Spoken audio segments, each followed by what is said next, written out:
यदि आपने अलग अलग आश्रमों में, अलग अलग मठों में यात्रा की होगी तो आपने कई जगह पर हवन कुंड को अलग अलग प्रकार का देखा होगा। कहीं पर चौकोर हवन कुंड बना हुआ होता है, कहीं पर त्रिभुजाकार हवन कुंड बना होता है, कहीं पर षटकोण का हवन कुंड होता है, कई बार गोलाकार हवन कुंड होता है। ऐसे लगभग 8 प्रकार के हवन कुंड हैं जिनके अंदर आहुतियां दी जाती हैं और अलग अलग तरीके की मनोकामनाओं को पूरा किया जाता है।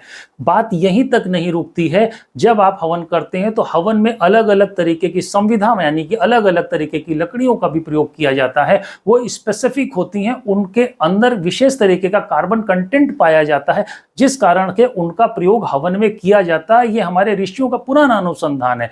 आप जिस भी देवता का जाप कर रहे हैं, उसी देवता से जुड़ी हुई संविधा का आप अपने हवन कुंड में जब प्रयोग करेंगे तो आपको ज्यादा लाभ होगा। आप जिस देवता की उपासना कर रहे हैं, आप पुरुष देवता के उपासक हैं, आप स्त्री देवता के उपासक हैं, आप मेल एनर्जी के साथ कनेक्ट कर रहे हैं, आप फीमेल एनर्जी के साथ कनेक्ट कर रहे हैं, उसके हिसाब से अलग अलग तरीके की जड़ी बूटियों का कॉम्बिनेशन आपको प्रयोग करना होगा। तभी आप अपने जीवन की ठीक ठीक तरीके से समस्याओं को हल कर सकते हैं। और हवन एक बहुत सशक्त और सच्चा माध्यम है जिससे आप अपने जीवन की हर समस्या को निश्चित रूप से ही हल कर ले जाएंगे, इसमें कोई संशय नहीं है। हवन विधि को ठीक से समझने, जानने और सीखने के लिए हमारे दिए गए नंबर पर संपर्क करें।